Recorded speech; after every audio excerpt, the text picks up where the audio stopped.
Joining us on the drunk line right now, Tre Watson. Tre, how's it going, man? Hey, man, how you doing? I appreciate you having me on. Yeah, thanks for joining us, man. Really appreciate you taking some time. So let me ask you this right off the jump, man. Who do you got in March Madness? Man, we'll see. I mean, it would have been an easy call for Duke about a couple weeks ago, but we'll see how that goes. If he's healthy, though, I'm going to go with them because, I mean, he's, a one-man wrecking crew, so.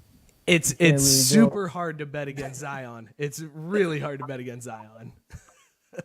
Let me ask you this, Tre. When you fill out a bracket for a pool, are you a one-man, one-bracket type of guy, or do you fill out multiple brackets and submit like 2 or 3 and try to keep track of everything? I'd say, if I'm going to do it, I'm just going to commit to the one. That's the man right there. Honorable. That's the way to do it, Tre.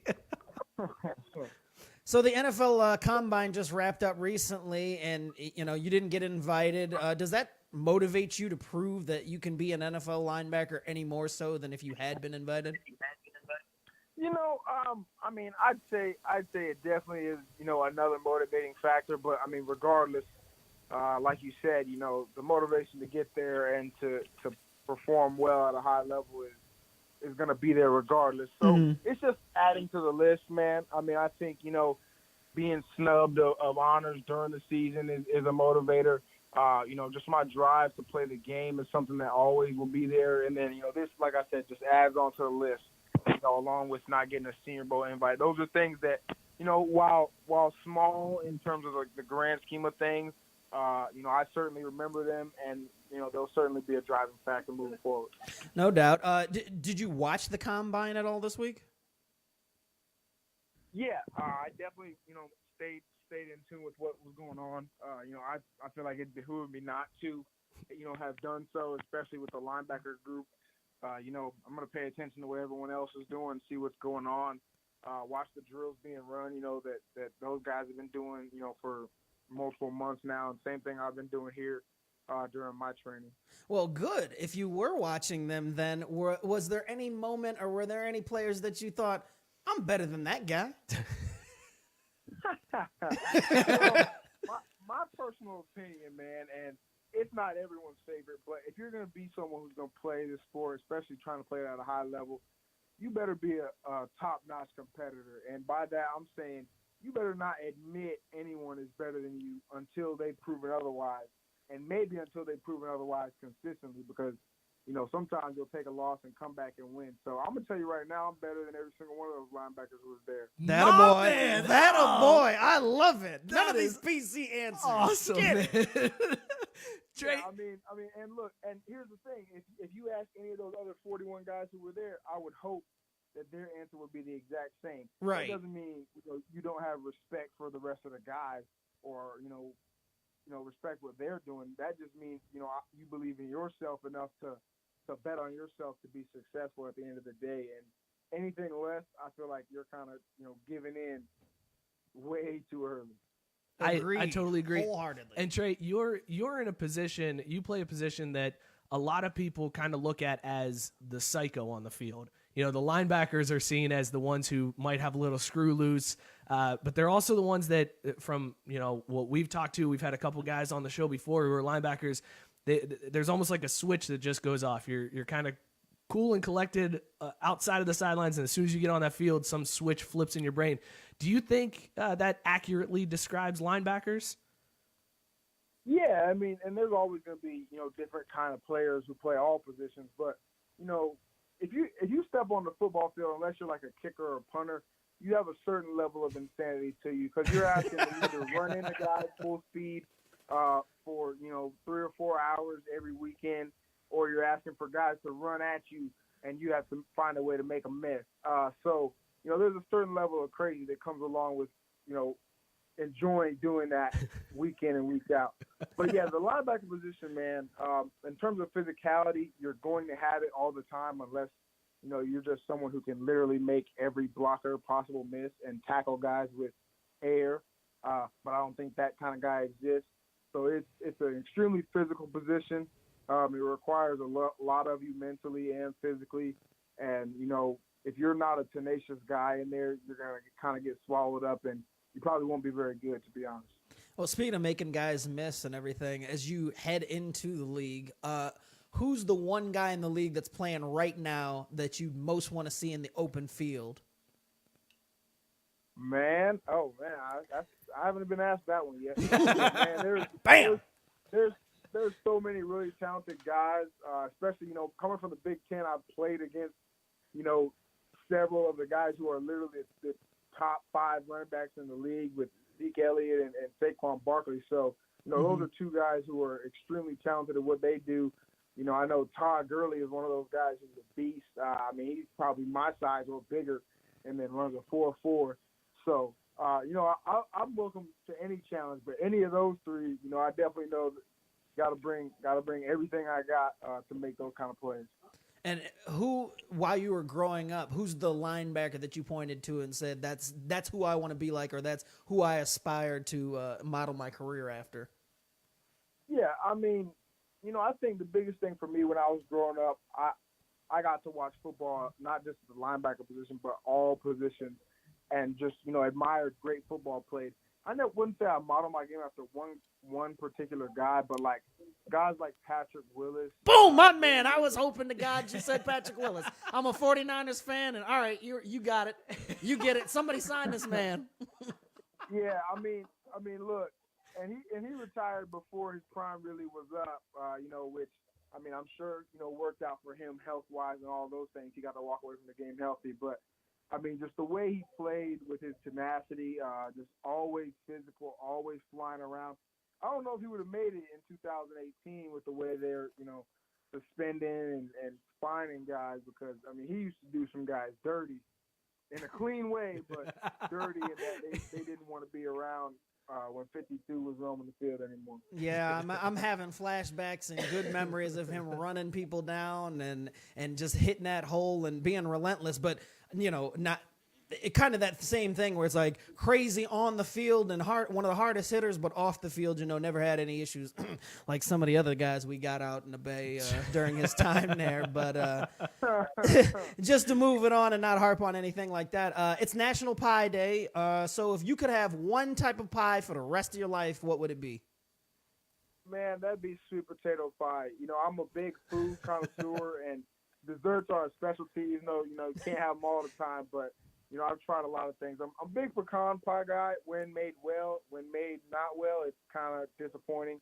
I guess anything is disappointing when it's not made well. But number one would always be some hot sweet potato pie with some Cool Whip on it, man. You can't really top that one. I like how you didn't even break stride. Like you were waiting for that question. They're going to ask about pie, and if they do, sweet potato right off the lips. Not even thinking about it.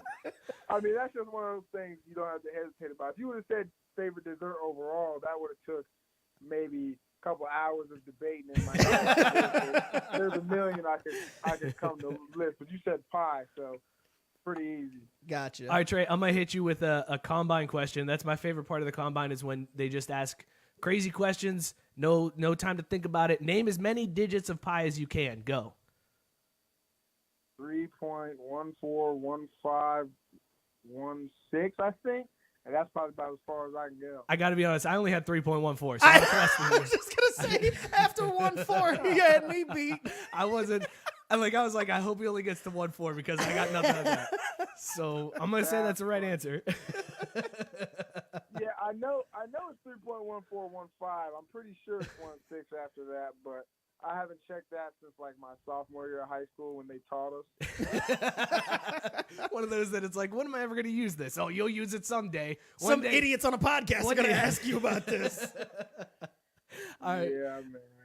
Let me ask you this, man. So I would say the one word that I can think of that describes your college career would be chaotic. And I say that because you started off in Illinois. I tend to agree with that. Yeah.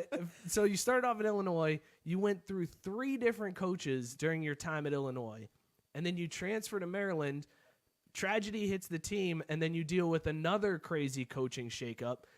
What does that do for you as a player? Like, how are you able to keep your mind right during all of that constant change? Man, I mean, it requires a lot.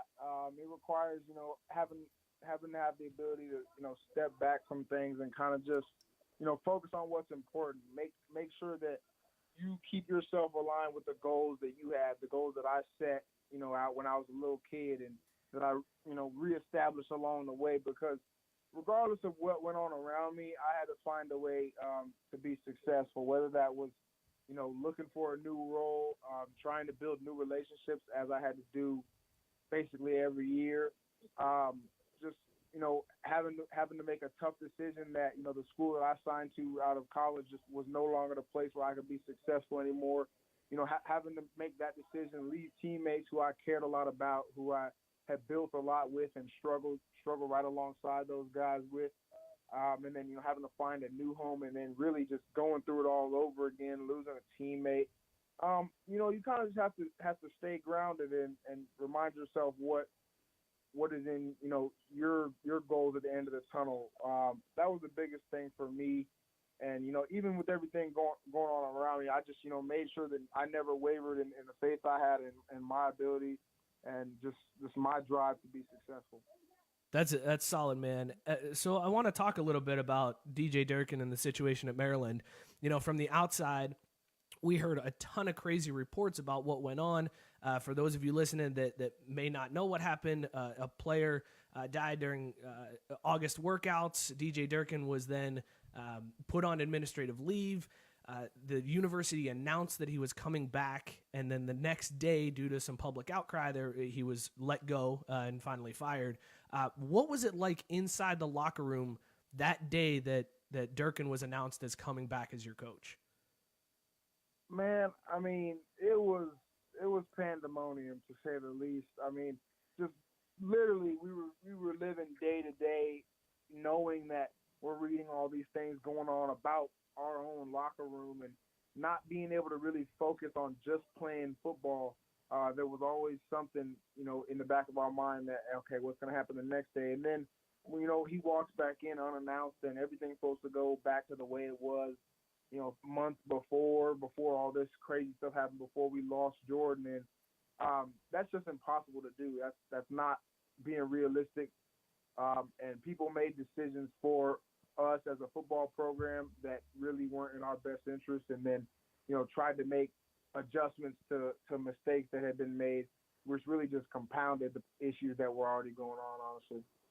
We read a lot that there were like fights in the locker room between players, like people who were defending Durkin and guys who didn't want to play for him. Is there any truth to that? Were people coming to blows in the locker room? Yeah, that's very frustrating because, like I said, when things like this happen, there's a point where, you're just reporting, and then there's a point where people are reaching for stories just to grab more headlines. Yeah. And all of that part was 100% nonsense. What just so happened to happen is the same day that all began to go down, a player said some extremely disrespectful things to another player, and he had been getting on his nerves for an extended period of time doing that, and the whole team knew about it, but just kind of tried to let it go. The kid took a step too far and touched one of our teammates, and our teammate retaliated as any grown man will retaliate when a grown man physically confronts them. Yeah. And that was the end of that. There was no form of assault or anything crazy happening or anything pro-Durkin versus anti-Durkin. All that is nonsense. And within the locker room, that was settled within minutes and handled. But, obviously it became some big issue outside of it, and people wanted to, hop on the train and talk about this and that. Like I said, it was a nonsense headline from the very beginning, and that was honestly the least of our worries as a team, and something that we got past as soon as it ended. That was it. So it was basically just a perfect storm, and the media ran with it because the timing and everything, and there's no real truth to it. Yes, exactly. I mean, like I said, when something that big is going on, everyone wants to write a story. Everyone wants to, get something submitted in. And like I said, the timing of it was, unfortunate because it got lumped in with everything. But like I said, completely false. Gotcha. Well, we appreciate you talking about all that stuff because obviously, being inside there, you've got intimate knowledge of that. And, not everybody necessarily, some people want to say, keep it in house and what happened there. So we appreciate you, getting into the kind of details about that and straightening things out for us. Let's move on to something now that you're, out of the college thing and moving on to the NFL. Do you think college players should be paid? Man, I feel like there's a lot that goes into that. What's funny is when I came into college, there wasn't even the cost of attendance stipend that guys get now, which, I mean, just looking at it now, if I didn't have that for my entire 5 years, man, I would have been, pulling strings to meet at times. I mean, it's hard enough with the stipend, if we're being completely honest. And that's coming from someone who I've managed my money extremely well and am in a confident place. But I just know that based on what I did between the University of Illinois and the University of Maryland and what I saw in terms of crowds, sponsors, all these things, game attendance, like, man, there's so much money flowing in and out with conferences and schools and TV deals. There's no way in the world that they can justify, not being able to compensate players for what they're bringing in. It's honestly just a source of a free labor that's only benefiting everyone except the people who are making it happen at the heart of things. So, I definitely feel a certain way about that. It is what it is. Will it ever happen? Who knows? But there's certainly discussion to be had about, is that fair in anyone else's eyes but the eyes of quote unquote amateur athletes? Do you think a fair trade-off would just be letting you guys sign an endorsement deal in college and, just making money off your own name? You led the Big Ten in tackles last year. I'm sure you could have opened up a car dealership and been the spokesperson for, some dealership in Maryland and made some scratch on the side. Do you feel like that's at least a next logical step for this? I mean, that certainly could be a place to start because, I mean, let's just be honest. When guys leave and go to the NFL, some sign multi-million-dollar deals within days after declaring for the draft. They're doing, signing with agents. They have all this money coming in. I mean, that doesn't mean that, just because they declared, their value now went up. They had that same value then. So, at least allowing them to explore those options would be a small step in the right direction. And, there's plenty of guys who would be able to make tons of money off of that. So it certainly would eliminate multiple cases of guys having to resort to extremes and doing illegal things in the eyes of the NCAA, trying to be stable while they're in college. So if I'm hearing you right, it's just get rid of the NCAA. Got it. Okay. I wouldn't go that far yet, but like I said, there's plenty of discussion to be had, man.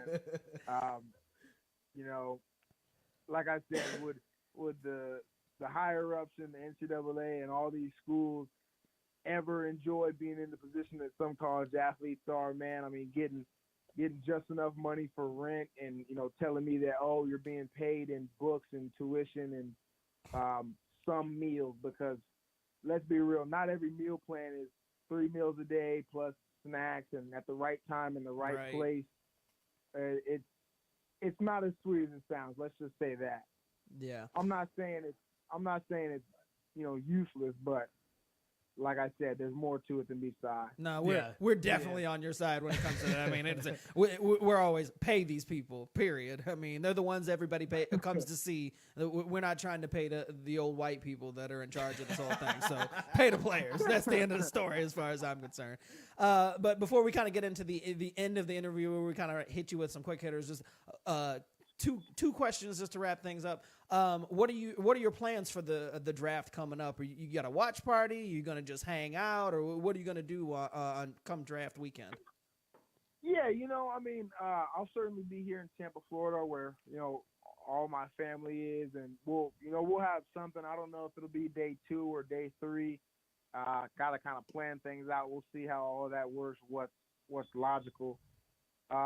But yeah, we'll have some type of, small watch party, have all the close family and friends. I'm sure, it'll be a moment, or, obviously it'll be a moment that'll be cherished forever, and want to enjoy that with, the right people. Gotcha. And you've been really honest with us, and we really appreciate that. And so, got one more for you.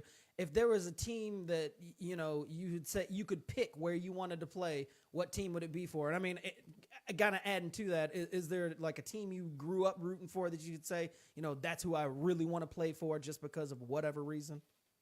Yeah, I mean, so look, when I was little, I was never a team guy. I was a huge Michael Vick fan, so I always rooted for him with the Falcons and then with the Eagles when he came back.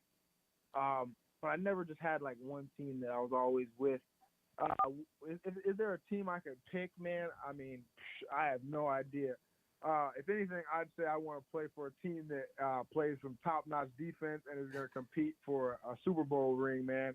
I mean, that's the ultimate prize at the end of the day. So, if I can get behind some nice D linemen and have some nice DBs behind me, there wouldn't be anything better than that. There's plenty of teams around the league who have stacked rosters to do that, and more teams are stacking up doing that right now with trades and free agency. So there's plenty of destinations for me. I know that. That's a bummer because I really wanted you in Cincinnati, and after saying that, that ain't happening now. Damn. And that's the same thing I was sitting there thinking. I'm like, hey, man, look, I'm a 49ers fan. We're trying to build up the defense. We made a couple of signings, got D for it, and we got some openings at linebacker. And I mean, you could be the next Patrick Willis, man. Like I said, that'd be ideal, man. But, I mean, and nothing wrong with coming in and turning the defense, turning a unit around. I mean, I think Maryland was in the bottom 3 or 4 of total defense last year, and we, made some huge strides this year, even with, having some guys out with injury and, obviously everything else that went on outside of the program. Yeah. All right. Well, we're going to let you get out of here, but before we let you get out of here, we've got questions that we like to hit, and we just call them our quick hitters. We want you to think or answer just the first thing that comes to your mind. Don't think too hard about it. Combine questions. Right. And just go on ahead and answer. So the first one, we got plain cake donuts, yay or nay? Plain cake? No, I'm good. Yep. Solid answer. Jordan or LeBron? Whew, LeBron. Come on, Trey. All right. Moving on. Do you button your shirt from the top down or the bottom up? Dang, I gotta think about it. Top down. Top down. Man, come on, man, Trey. Come on, you hurt me, man. All right, when it comes to pants, do you zip your pants then button, or do you button and then zip? Button and zip for sure. Yes, that's right. Man, striking out here, man. All right, are IPAs just pumpkin spice lattes for white dudes? That's funny, man.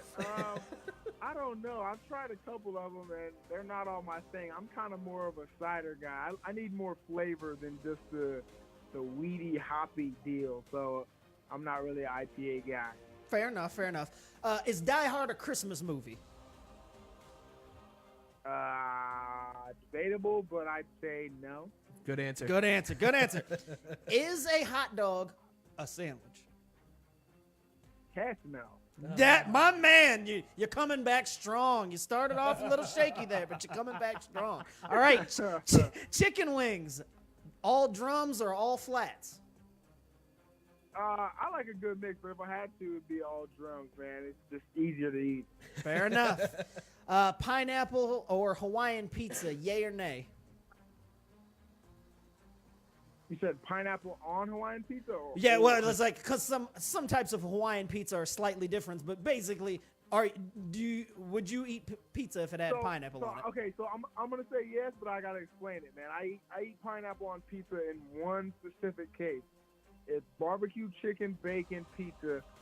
That's it with pineapple. You gotta try it. That sounds fantastic. Yeah, no actual pizza sauce underneath though. That'll literally ruin the entire thing. Look, barbecue as the sauce. Yeah, I'm a pineapple on pizza guy already, but you just convinced me the next time I get a barbecue chicken pizza to add pineapple because I've never tried that, and that sounds fantastic. Yeah, you gotta add bacon and you gotta add pineapple. No onions, no pizza sauce, none of that. You'll never order a different kind of pizza again. All right, that's cool. I'm gonna ask for the Tre Watson. Y'all give me the Tre Watson. Y'all know what it is. All right, and finally, Coke or Pepsi? I gave up soda when I was 12, but back in the day, absolutely Coke. My man, finishing up strong. Tre, real quick before we let you go, man, just a couple of comments that came through on our Facebook Live feed here. Robert Taylor said that he's rooting for you to make some team. You sound like a good dude, and I wholeheartedly agree, man. I really appreciate you taking the time with us tonight. It was awesome for you to like get that all out there, being super truthful with us. I appreciate it, man. This was fantastic. Yeah, and we'll be listening for your name come draft weekend for sure, man. So all the best of luck to you. Thanks, man. I really appreciate it. Like I said, I really enjoyed, giving me the opportunity to come on with you all, man. The biggest thing, I'm obviously not a big superstar, not a huge name guy, but with athletes in general, I just want to be someone who is transparent, man. Whether or not I make $100 million or I go, work at the corner store, man, I'm the same as everybody else, man. I'm gonna be real, gonna be honest, and gonna be as open as I can be, all the time. That's just how I try to be. Well, and we appreciate that because we're just a couple of dudes chilling in a basement doing a podcast. So the fact that you took the time to call us That's and awesome, talk about man. this, Yeah. we really appreciate it because it means a lot to us. So thank you. Yeah, and we'd love to hear from you Absolutely, again, man. Keep in touch. We got the number. Hit us up anytime. We'd love to have you back on anytime, man. For sure, man. We'll definitely make it happen down the road. Fantastic. Tre, thank you so much. Best of luck. Tre Watson, everybody, NFL linebacker. It's happening. It's happening. Thank you, Tre. Cheers, Tre. We'll see Appreciate you, it, man. man. See you guys. Bye. Man, That was fantastic. awesome. My man killed that interview. That was so good.